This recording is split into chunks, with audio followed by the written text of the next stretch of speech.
This is such a happy day for me. Jennifer Palencia, I met you under unusual circumstances that had nothing to do with dogs, almost nothing to do with cooking for your dog, although it morphed into that. And now we get to talk about your Chihuahua Frida and the fact that you have a really impressive job and a really impressive background in the culinary arts. But I am thrilled to find somebody who's home cooking for their dog and said, "Oh, I didn't know about IVI Blend. I'll do that." And the fact that IVI Blend recently became a sponsor of the show is almost secondary. I've been bugging Joe Walkschlag and his partner Justin Schmalberg, who invented this blend, for a long time to even just come on the show and talk about it. Mhm. They're not pushy, they're not materialistic, they're not capitalistic. They just really love the idea of someone like you who cooks for their dog and is trying to put lots of good ingredients in, but doesn't understand because you don't have a veterinary degree. He's like the dog guy at Cornell University. He's I don't know, some kind of fancy professor emeritus, and he teaches nutrition, etc. But you and I can't balance our dog's food on our own, Yeah, no matter how much we know about the food groups, right? right. So you and I met at the Penn Club in New York, which happens to be a adored place that I happen to be lucky enough to belong to. And it was a wine tasting dinner. And suddenly there you were, but you weren't part of a couple. It turned out someone had not shown up, and you, it turned out, were the director of operations for this quite illustrious college club where many events take place. And I thought, well, that seems like a lot of responsibility for a young woman. And yet there you were in this position. And before long, you were telling me you cooked for your dog. So tell a little bit about your background, though, in the culinary arts, because you have a deep education in food prep, in recipes, in cooking, right? So Yeah, tell a little bit yeah. how you got to the place where you're like, I'm cooking for Frida. I went to Johnson and Wales University. Yep. I wasn't my path in life wasn't really for me. My idea to be in culinary, I always wanted to do art.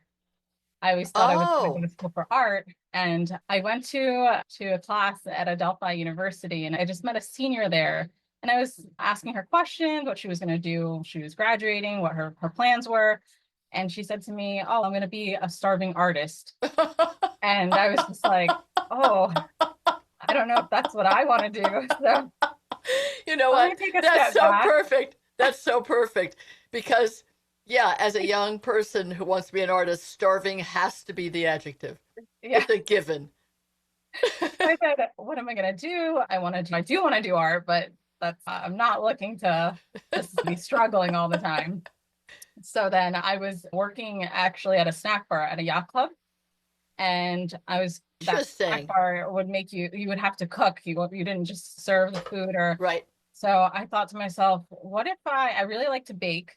My grandma, I always spent a lot of time with her and she would always bake. And I said, why don't I go to culinary school? That's a form of artwork. I Mm-hmm. could make chocolate sculptures, fruit Nice. sculptures, stuff like that. And then I just decided to go a little bit out of my comfort zone and decided to just go into culinary instead of just baking and pastry and just be a little more well-rounded. So that's where I, fell into the culinary aspect of my school. But I kept working in country clubs while I was in school. Oh. So So then you got used, just yeah, between us and the audience, you got used to well-heeled people with high expectations, maybe a little snooty, and you're like, I could deal. I can deal with this. I could It's do this. fine. Yeah. And I honestly, I really liked the hospitality aspect of it, Yeah. just being in the kitchen. So I decided to also so I got my associates in culinary arts and then my bachelor's in food and beverage management. Oh, I see. Which, by the way, Cornell, as I understand it, is Yes, probably the most famous school in the world where you get that degree, but you had it at at Johnson and Johnson Wales. Wales, where you also got the cooking part, which you can't get at Cornell. So you were more well-rounded in a way, Yes. right? In a good Yeah. way. So that's where my culinary path started. And I really enjoyed it. I still do. I'm not in the kitchen anymore, but I cook almost every day. I love cooking for my husband, for my family, and for Frida. Nice. And that's really where it started with Frida. I didn't, I would, when I first got her, I would give her the kibble and the dry food and the wet food. And I just thought to myself, this doesn't seem like it's nutritious. I really don't know what's in it. I feel like she should be enjoying her meal, but also Oh, getting sweet. nutrition. So that's where that really started. Interesting, because you had learned so much about nutrition and ingredients. I mean, Yes. what was more important to someone learning the culinary arts than where did that lettuce come from, even? Not just that it's nice baby gem lettuce or something, but which farm nowadays, right?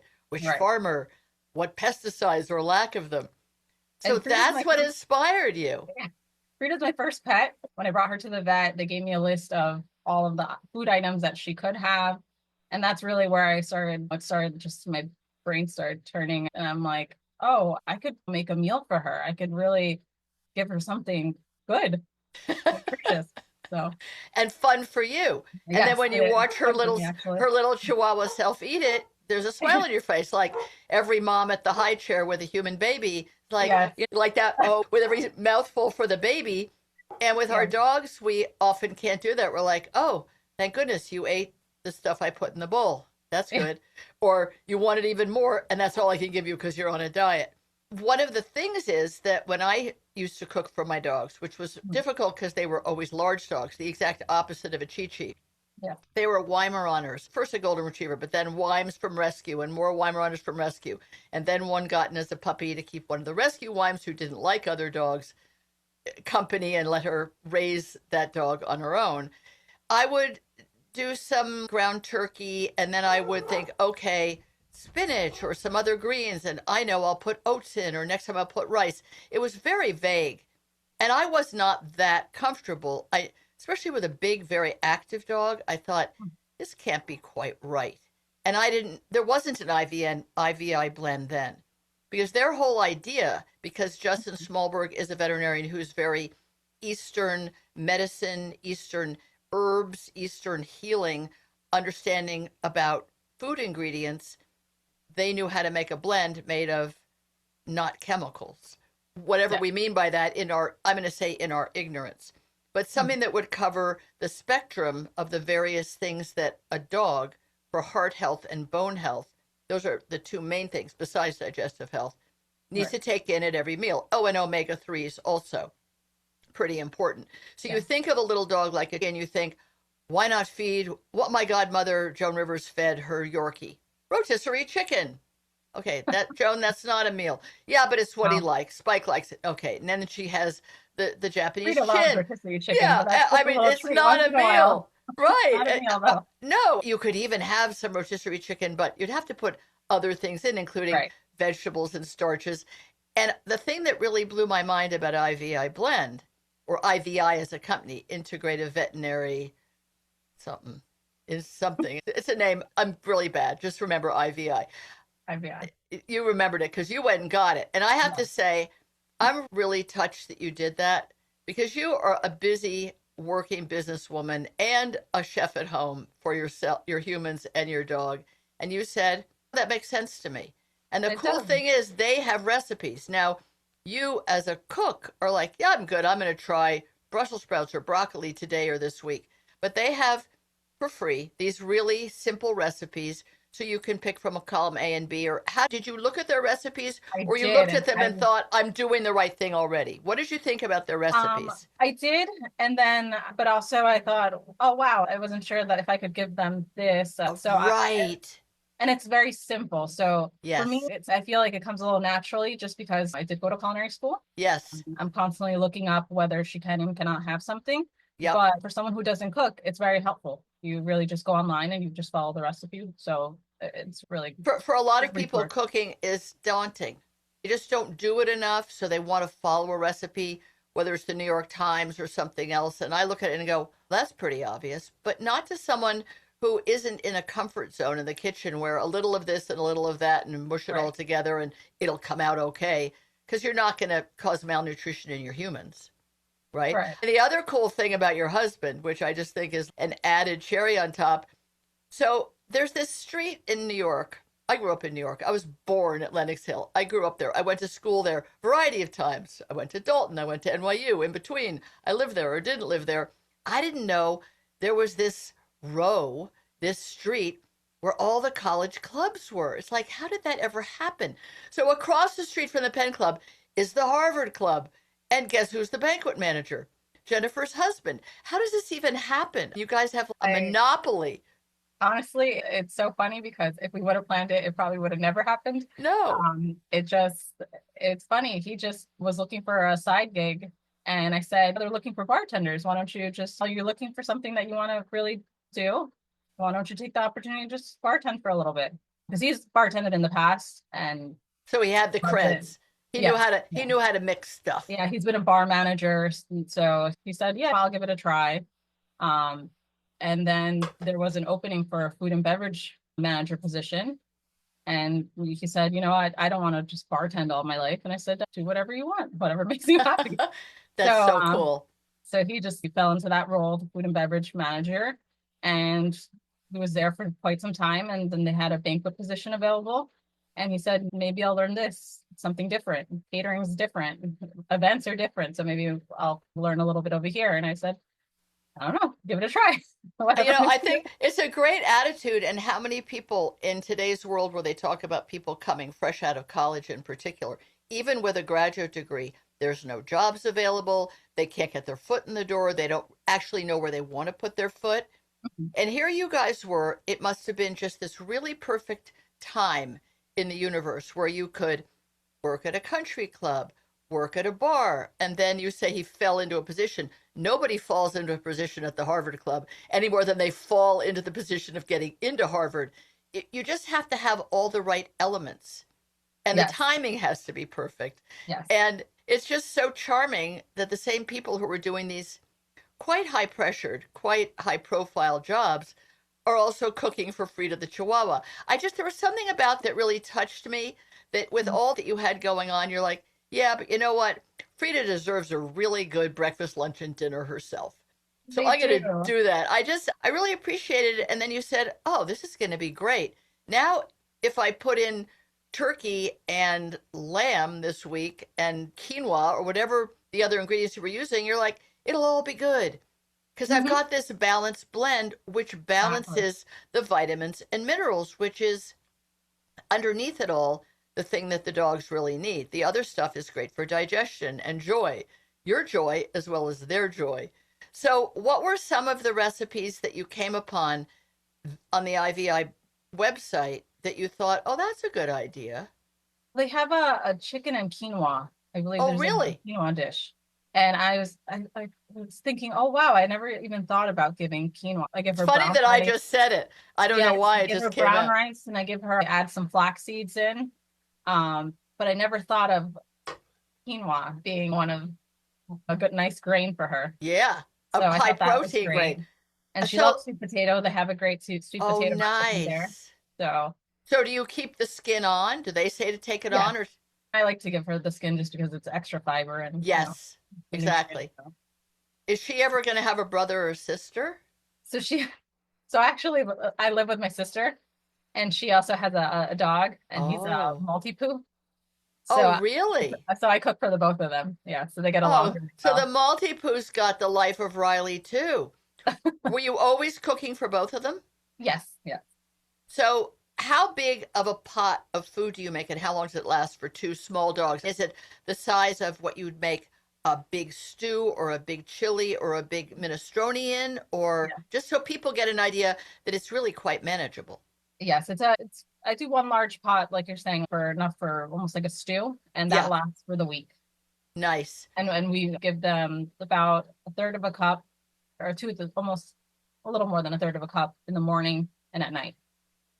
And then the IVI blend you put in right before serving, or Yes. No, I sprinkle it on top right in the morning.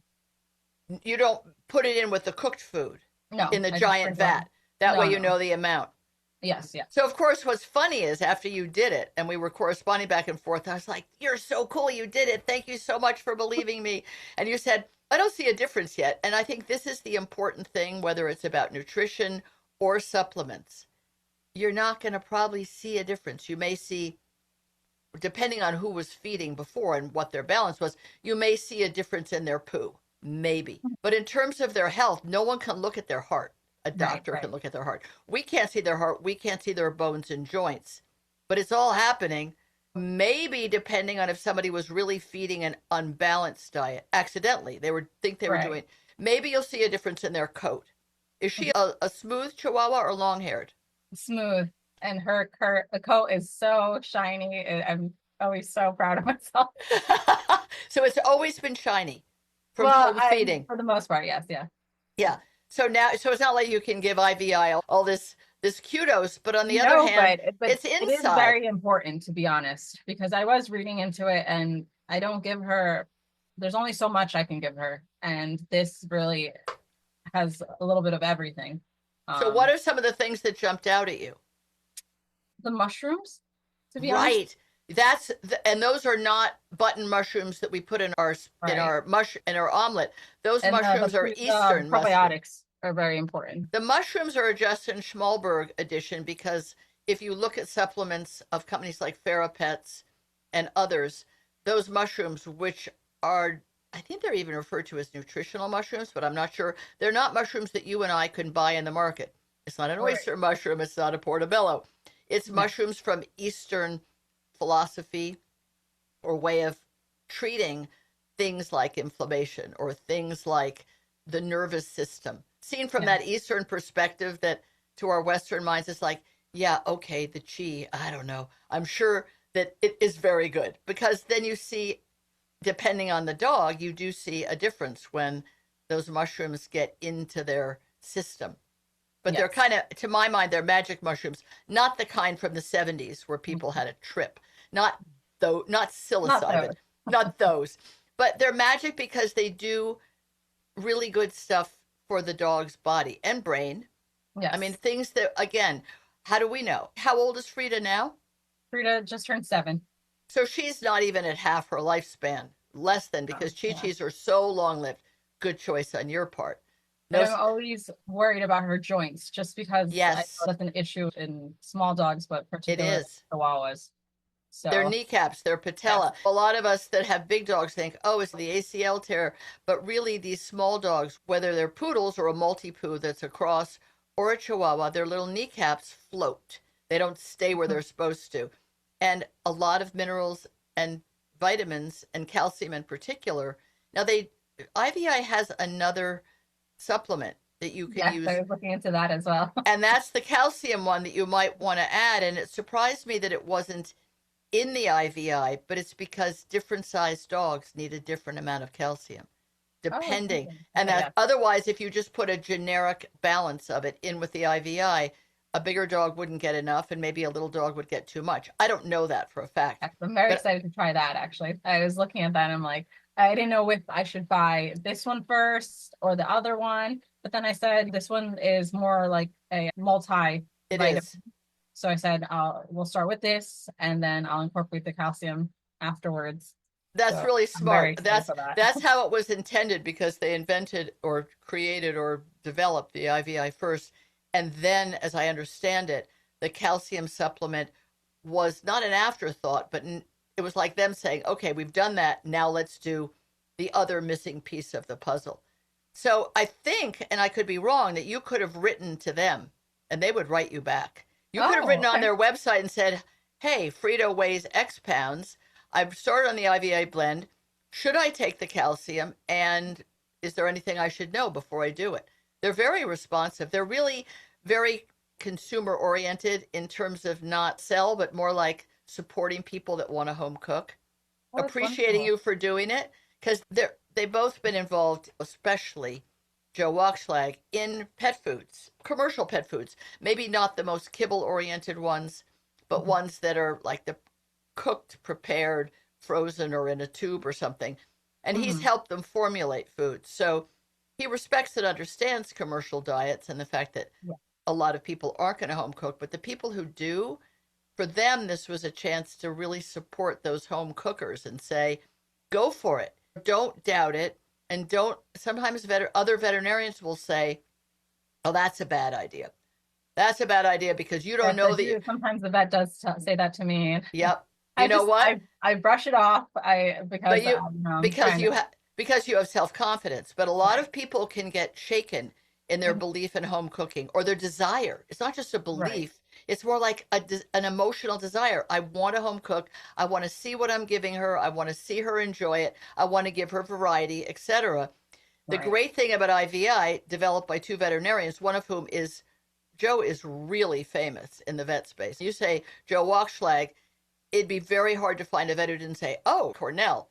So you could always bring in your little bottle of IVI blend at your wellness visit and say, "Yeah, never mind, I'm home cooking, and now you can feel content, dear doctor, because it's well balanced." And I think the doctors who were concerned about home cooking have every reason to be. They're not doing it out of scare tactics or Mhm. ignorance. It's like a lot of people are like my godmother was. "Oh, I home cook Right. rotisserie chicken." That's not cooking, and that's not a balanced diet. No. But for picky little dogs, not that all little dogs are picky, but more, you feed rotisserie chicken, you're a hero. The dog's always going to eat it, right? So you Yeah. feel like, oh, phew, thank goodness. Because little dogs can be like cats. No thanks. Don't like that brand. Don't like that Yes. texture. Don't like that odor. Don't. So you go through a lot of rejection, Mhm. food rejection, which then makes you feel like the inadequate pet parent. Which, when you home cook, it's really hard to find anything you could cook at home where a dog goes, "Nah, I don't like sweet potatoes." It's like, great. Are you gonna put sardines in today? By the way, Oh my gosh, she loves when I put I, sardines. do they have sardines on their list at Yeah. IVI? They do Well, on no, the I haven't recipes. seen that. I haven't seen the sardines, but I will check. But I I just did give her realized some I'm really sardines. Yeah. bad because I use salmon oil and other fish oils on both their meals, but I really should use sardines because they're so yummy. And in fact, people would not have to take omega-3 fatty acids if they ate sardines every day. I Hmm. just I'm not going to eat a sardine every day or several sardines. Just Yeah. me. They're kind of Right. fishy, and anyway, at some point you can't always have sardines. But that's the way to get enough omega 3s. And by the way, Joe Walkslag was like the king of omega 3 studies. He studied Oh, it and the fact that humans, as well as dogs and cats, need it at every meal in a high amount. So I'm sure the IVI blend has it. So you're really lucky. You don't have to think about it. oh, that's wonderful. Now, in wrapping up, I want to say you've inspired me. I feel like a cheater and a lazy bones, even though I No, have no. two really big dogs. But you know what? Cooking is fun. And It's then you put it fun. away. You can freeze it. Just You like, can, yes. cooked food comes frozen to people. You can cook and freeze in big baggies your own food, and then you're When good I go for the on week. vacation, I that's what I do. I just leave her Oh, smart. on the food So frozen. great. Jennifer Palencia, this is so great. Frida is a very lucky puppy, and so is her cousin, the Maltipoo.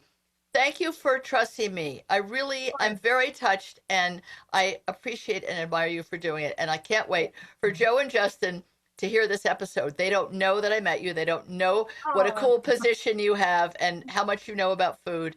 And they're going to be over the moon, I'm sure. So thank you very thank much. you. And And I I look look forward to forward. seeing you in the future. Absolutely. Absolutely. Take care. Bye bye.